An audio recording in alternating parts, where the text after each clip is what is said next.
Good morning, and you're very welcome back to part 4 of the Next Step Woodcraft workshop using materials that you would have at home, namely for this part of the series, matchsticks. And I'm going to show you what we finished off last week, which was a frame, a picture frame that you could put a picture into, and also we're going to work on a piece, quite an elaborate piece, using matchsticks and using used matchsticks. So this would be a real cheap option if you were going around picking up all these matchsticks that people have used. Do people use matchsticks nowadays? That's a question I would ask myself. Everybody's lighting cigarettes with lighters. So I'm Michael, and all the very best. We'll see you as we go through the edition today. Thank you. This is the frame we started last week, and as you can see, there's the triangles of the tea-coloured matchsticks and round the edge as well. So that was the idea of that, just to show you what could be done with different colours. And I've strengthened it up with some matchsticks at the back, and I'm just going to put that together and make a frame, and you'll see it finished shortly.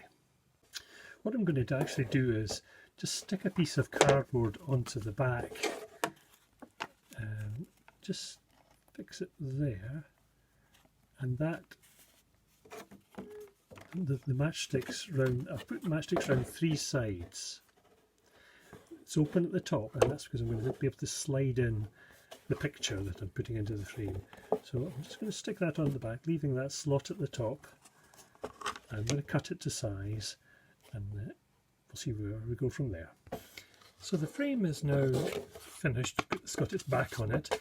What I want to do is have it so as it can stand up, stand. So I have a piece of cardboard here, and I'm just going to cut that and make it fit onto the back. So what I'm going to do is I'm going to score this card here. I'm not going to cut right through. I'm going to cut it. It's quite the card, as I said before, so that I can actually bend it. Now that will be stuck to the back like that. And I'm going to put a small angle on this so that it'll go back.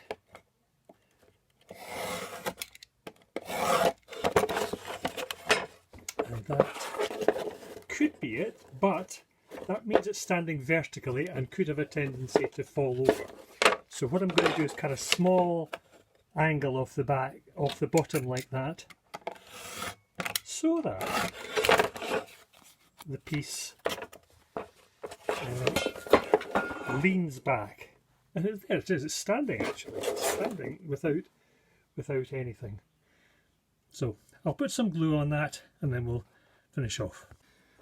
So I've got the back onto it now, and it stands up as a frame. What I've done, just for a bit of fun, is I found a print of a Lowry painting, he of the Matchstick Men and Dogs fame. So I'm just going to slot that in, and a piece of perspex, well, acetate really, with the corners cut off so as it should slide in as well. And there we go.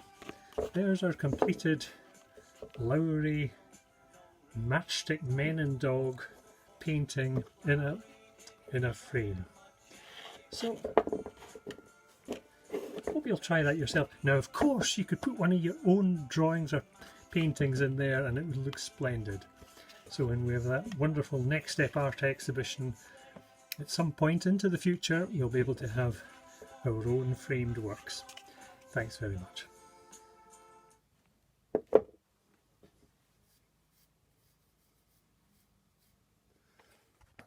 So to start our star, I thought it was best if we actually drew a cross shape. So I'm going to draw a line straight down the middle using a ruler.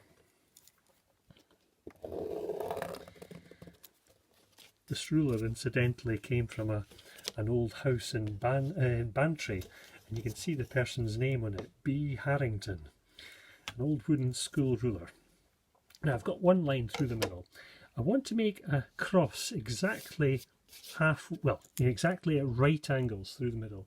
Now the way to do that is, well, there's two ways. One is you could take a set square like this, and that will give you a line. But not every house has a set square, so there's a simple way of doing a cross-shaped to do a right angle, and that's to take a piece of paper. So this is an ordinary piece of paper. It was an invoice or a note from a tool hire company, but any piece of paper will do. Any sort of regular shaped A4 piece of paper will do. So I'm folding it like that. So I'm folding it, you know, one side here is coming to the other side there. So that gives you a 45-degree angle. So we're needing that. We're also needing to have a pure right angle. So I'm going to fold this piece over here, and just as accurately as possible. Remember, this is a craft, and if it's not 100%, it's all adding to the character. Now I'm going to put this line here down against the line I drew with the biro, and I'm going to put a mark there, and I'm going to then just use our ruler again, link up these two marks and go right to the other side. So there we have 90-degree angles. Now I'm going to put two 45-degree angles going across that way. So this is a 45-degree angle. I'm just going to put that there, and we'll again do two marks. One mark there, one mark there. And we'll take our ruler again, go through these two marks, through the centre and out the other side, and that will be 45 degrees that way. Now we're going to do the same going the other way, and that will complete our markings for our star. Two marks, going straight through.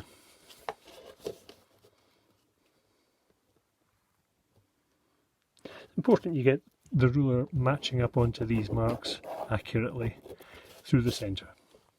There we go. That's our marking for our star. Now we'll start with a couple of ordinary matchsticks, the ones I cut the heads off last night, just to give a clear position for things. Now I'm going to put on a cross shape here, like we did last week with our coloured star. We'll just set these ones in here.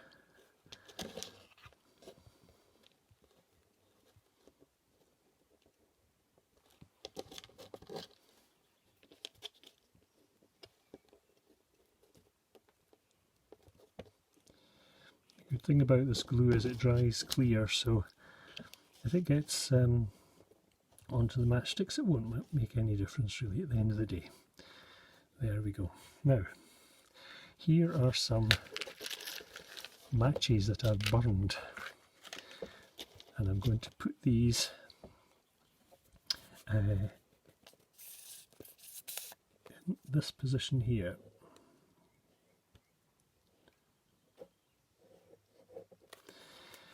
I'm going to have the burnt end sticking out, because the burnt end is going to actually become part of the pattern, because there's going to be so many of them, and we're not doing any cutting as yet, because oh, now that's a little shorter, that must have burned a bit more, so I'm going to take that one out of the way and put in something else. Now, so we'll hopefully see emerging the pattern made by the burnt end of the matchsticks. And don't worry, I'm going to speed this up in a second, but I'm hoping you're getting the idea of what we're trying to do.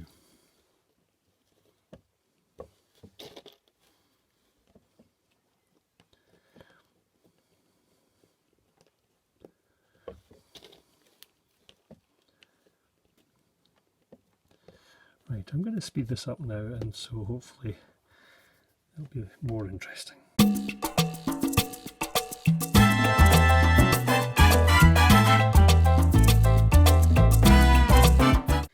So as you can see, I've been quite busy and we've got to this stage, but I'm running out of used matches, so I have to do something rather spectacular. I have to get some matches burnt. So here we go. I'll just light up.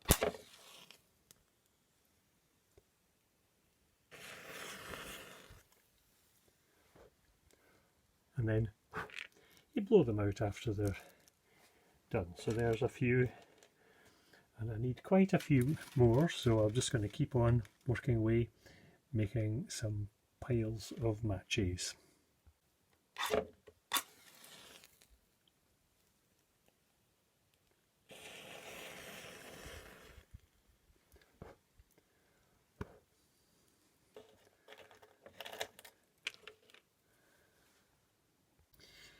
I should say, when I'm burning these matches, I'm holding them right down at the very, very bottom to give my fingers as much chance as possible to stay away from the flames. But I'll just demonstrate once more. So I'm holding them right down there. And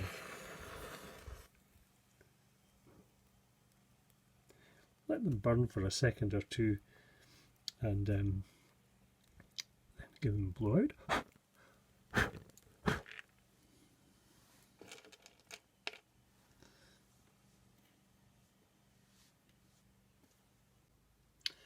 Then of course, after you've burnt them, what you need to do is just rub them through your fingers when they're cold, of course. Rub them through your fingers. I'm doing this to the side so now you can see, just to get all the worst of the ashy stuff off, and you're left with just charred wooden sticks. So just take a few and just rub off, just flick them through your fingers. It's quite nice to do that. A bit messy though.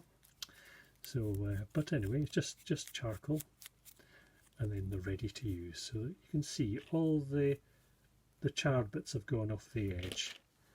Yeah, so you don't want any of these bits. So I'm just going to rub them through my fingers, flick them away,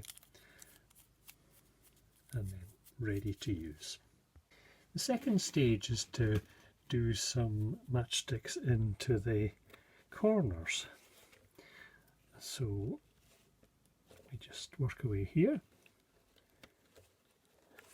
I'm not cutting anything, so that's really ideal. Makes it quite a bit easier. So we'll come back to that. Now that's the piece finished, apart from cutting it out. And I'm not going to do that this week because it's no, the video is long enough. So I'll cut it out for next week.